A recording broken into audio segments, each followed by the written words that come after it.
الصلاۃ والسلام علیک یا رسول اللہ، الصلاۃ والسلام علیک یا حبیب اللہ۔ بسم اللہ الرحمن الرحیم۔ السلام علیکم ورحمۃ اللہ وبرکاتہ۔ قصص الانبیاء صبیان نور محمد صلی اللہ علیہ وآلہ وسلم کا حضرت آمنہ رضی اللہ تعالیٰ عنہا کی رحم میں آنے کا۔ ایک روایت سے یہ چیز واضح ہو جاتی ہے کہ اجماع اہل سنت اور ائمہ اسلام ہے کہ جناب رسالت مآب صلی اللہ علیہ وآلہ وسلم اپنی زبان فیض ترجمان لسان موجز بیان سے خود فرماتے ہیں۔ حدیث شریف میں ہے، اول ما خلق اللہ النور، یعنی سب سے پہلے جو چیز اللہ تعالیٰ نے بنائی وہ میرا نور تھا۔ سبحان اللہ۔ الغرض یہ چیز با اتفاق ثابت ہے کہ اللہ تعالیٰ نے سب سے پہلے نور محمدی صلی اللہ علیہ وآلہ وسلم کو پیدا کیا، اور پھر ان کے نور سے تمام فرشتے، عرش و کرسی، لوح و قلم، جنت و دوزخ، جن و انس اور ساری مخلوقات پیدا کی۔ چنانچہ اس کا ذکر میں پہلے اپنی ویڈیو پیدائش نور محمدی و کائنات میں کر چکی ہوں۔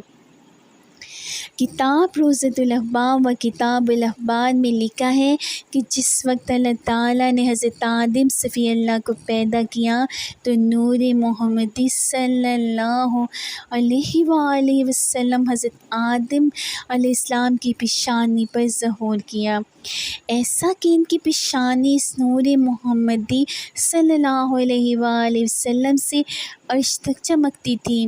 سبحان اللہ۔ پھر آدم علیہ السلام کی پیشانی سے حضرت شیس علیہ السلام کی، اور حضرت شیس علیہ السلام سے حضرت ادریس علیہ السلام کی، اور حضرت ادریس علیہ السلام سے حضرت نوح علیہ السلام کی، اور حضرت نوح علیہ السلام سے اسی طرح درجہ بدرجہ منتقل ہو کر حضرت ابراہیم خلیل اللہ تک پہنچا، اور ان سے حضرت اسماعیل ذبیح اللہ کو نصیب ہوا۔ بعد اس کے نسلاً بعد نسلاً عبد المناف تک پہنچا، اور عبد المناف کے 4 بیٹے تھے۔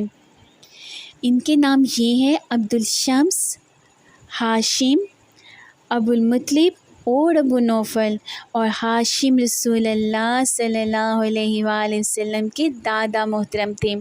اسی واسطے رسول اللہ صلی اللہ علیہ وآلہ وسلم کو ہاشمی کہتے ہیں، اور عبد المطلب امام شافعی کے دادا کا نام تھا، اور عبد الشمس ابو جہل کے باپ کا نام تھا، اور ابو نوفل ناول تھے، وہی نور محمدی صلی اللہ علیہ وآلہ وسلم کا عبد المناف سے ہاشم کو ملا، اور بعد فوت ہونے عبد المناف کے ہاشم کو مکہ کی ریاست اور کنجی خانہ کعبہ ملی۔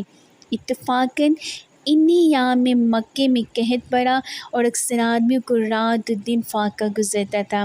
چنانچہ ہاشم کو اللہ تعالیٰ نے اپنے فضل و کرم سے اور اپنے برکت کاملہ سے تونگر کیا تھا۔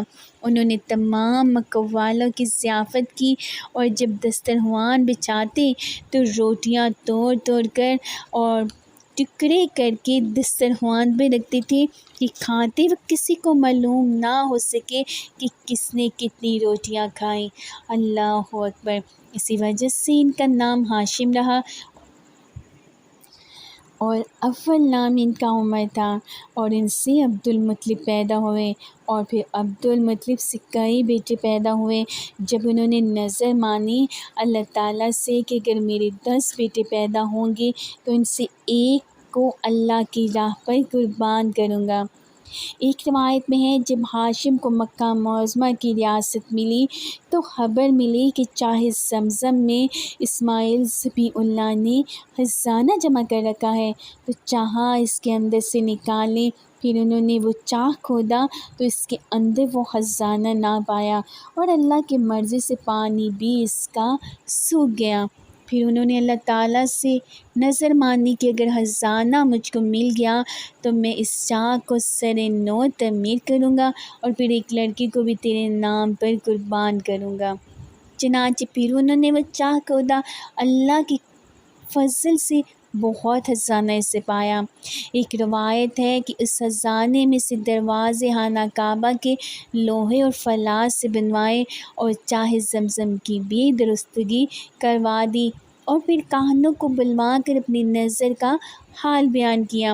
ان لوگوں نے بلا اتفاق کہا کہ فائ نظر واجب ہے، لازم ہے کہ ہر بیٹی کے نام پر قرعہ ڈالو، جس کا نام نکلے گا اسی کو قربان کرو۔ بس عبد المطلب کے 12 بیٹے تھے، چنانچہ ہر بیٹی کے نام پر قرعہ ڈالا۔ اس میں نام عبداللہ بدر رسول اللہ صلی اللہ علیہ وآلہ وسلم کا نکلا، اور عبداللہ کی پیشانی پر نور حضرت محمد صلی اللہ علیہ وآلہ وسلم کا ظاہر ہوا۔ اسی سبب سے ان کی صورت اپنے بقیہ بھائیوں سے بہت زیادہ حسین تھی۔ ماں باپ اور قربا ان کو بہت چاہتے تھے۔ جب انہوں نے قربانی کی خبر سنی تو ان کی ماں اور قربا نے عبد المطلب سے کہ ہم لوگ عبداللہ کی قربانی نہ دیں گے، تم دوسری چیز قربان کر دو۔ یہ سن کر عبد المطلب نے منجموں کو بلوا کر ان سے استفسار کیا چاہا۔ انہوں نے فتویٰ دیا کہ یہ ہو سکتا ہے، تب ان کے عوض 10 اونٹ قربان کیے۔ اور اس زمانے میں اللہ تعالیٰ کا یہ حکم تھا کہ بعد تقدیر قبولیت کے آتش آسمان سے آ کر قربانی کو جلا کر چلی جاتی تھی، اور اس وقت علامت قبولیت کی یہی تھی۔ بس وہ 10 اونٹ قبول نہ ہوئے۔ بس اسی طرح 500 تک اونٹ عبد المطلب نے ذبح کیے، اور بعض روایت میں ہے کہ 100 اونٹ ذبح کیے، پھر بھی وہ قبول نہ ہوئے۔ پھر سب خواہش و کربا نے مل کر اللہ کی درگاہ میں تضرع و مناجات کی۔ اسی وقت ایک آتش سفید مثل دودھ کی آسمان سے نازل ہوئی اور تمام قربانیوں کو جلا گئی۔ تب وہ قربانی اللہ کے دربار میں قبول ہوئی۔ پھر سب خوش ہو گئے اور ہر ایک ان میں سے اللہ کا شکر بجا لایا۔ اس واسطے رسول اللہ صلی اللہ علیہ وآلہ وسلم نے فرمایا، انا ابن ذبیحین، یعنی میں بیٹا 2 ذبح کیے ہوئے کا ہوں، یعنی اسماعیل ذبیح اللہ اور دوسرے رسول اللہ صلی اللہ علیہ وآلہ وسلم کے والد عبداللہ ابن عبد المطلب، اور حضرت محمد صلی اللہ علیہ وآلہ وسلم کی والدہ کا نام آمنہ بنت وہب ابن عبد مناف تھا۔ ایک روایت میں ہے کہ عبداللہ کہیں کسی کام کو جاتے تھے، راستے میں خواہ رقیہ بنت نوفل سے ملاقات ہوئی، اور وہ عورت قطب سماویہ سے بہت واقف تھی اور بہت خوبصورت اور صاحب عصمت، طاقت علیہ اور مالدار مکہ میں مشہور و معروف تھی۔ جب ان کی نظر عبداللہ پر پڑی اور جو حکایات اور علامات نور محمدی صلی اللہ علیہ وآلہ وسلم کی تورات اور انجیل میں دیکھی تھی، وہ عبداللہ کے چہرے پر چمکتی دیکھی، اور پھر دیکھتے ہی وہ عاشق و بے قرار خواہاں وصال جسمانی عبداللہ کی ہوئی، اور پھر بولے کہ تم کون ہو اور تمہارا نام کیا ہے؟ وہ سن کر بولے، میرا نام عبداللہ ہے اور میں عبد المطلب کا بیٹا ہوں۔ وہ بولی کہ میں کو تمہارے باپ نے نذر قربانی کی تھی؟ کہا، ہاں بے شک نذر مانی تھی۔ وہ بولی کہ میں دختر نوفل ہوں اور خواہ رقبہ تاجرہ ہوں، اگر تم مجھ سے نکاح کرو گی تو 100 اونٹ کی اور مال اور خزانہ تم کو دوں گی۔ اور یہ معلوم نہ تھا کہ عبداللہ نے شادی کی ہوئی ہے یا نہیں۔ پھر عبداللہ نے ایک بہانے سے اس کو جواب دیا اور کہا، بہت اچھا، اپنے باپ سے پوچھ کر ان سے اذن لے آؤں۔ تب عبداللہ اپنے گھر میں جا کر اپنی بیوی آمنہ سے ہم بستر ہوئے۔ تب وہ نور محمدی عبداللہ سے منتقل ہو کر آمنہ کے رحم میں آیا، اور آمنہ حضرت کی والدہ حاملہ ہوئی۔ یعنی کہ نبی پاک حضرت محمد مصطفیٰ صلی اللہ علیہ وآلہ وسلم کی والدہ حاملہ ہوئی۔ اس کے بعد صبح کو اٹھ کر عبداللہ اس عورت کے پاس گئی جس سے کل وعدہ کر آئے تھے۔ جا کر اسے کہا کہ کل جو تم نے مجھ سے نکاح کی بات کی، اب میں آیا ہوں وہ عورت بڑی عقل مند تھی۔ عبداللہ کے چہرے کی طرف جو نظر کی تو وہ نور متبرک نہ دیکھا۔ پھر عبداللہ سے پوچھا کہ شاید گھر میں جا کر تم اپنی بیوی سے مل کے آئے ہو، کیونکہ جو نشانی میں نے تمہاری پیشانی میں کل دیکھی تھی وہ آج نہیں دیکھتی ہوں۔ وہ بولے کہ ہاں، جو تم نے کہا وہ سچ ہے۔ تب وہ بولی اب مجھ کو نکاح کی ضرورت نہیں، کیونکہ جس لیے میں نکاح کرنا چاہتی تھی سو وہ بات اب ہو چکی۔ ایک روایت میں ہے کہ جب صدف شکم آمنہ کا در یتیم محمد صلی اللہ علیہ وآلہ وسلم سے برابر ہوا تو عبداللہ نے وفات پائی۔ حضرت آمنہ بیوہ ہوئی۔ رسول اللہ صلی اللہ علیہ وآلہ وسلم کے پیدا ہونے کے پہلے ایک مہینہ 22 دن ابرہہ نام ایک بادشاہ یمن میں تھا۔ وہ مردود خانہ کعبہ کی توڑنے کو بڑے بڑے ہاتھی اور بہت سا لشکر لے کر آیا تھا۔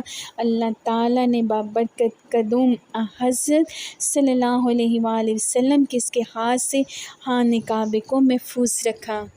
اگر آپ کو میری ویڈیو اچھی لگی تو پلیز میری ویڈیو کو لائک کریں اور میرے چینل کو سبسکرائب کریں، اور میں دعا کرتی ہوں کہ آپ جہاں کہیں بھی ہیں ہنستے رہیں، مسکراتے رہیں، سدا شاد آباد رہیں، اور اللہ پاک ہم سب مسلمانوں کو ایمان والی زندگی عطا کریں اور ایمان پر ہی ہمارا خاتمہ بالخیر ہو۔ آمین ثم آمین یا رب العالمین۔ ملتے ہیں پھر نیکسٹ ویڈیو میں، فی امان اللہ۔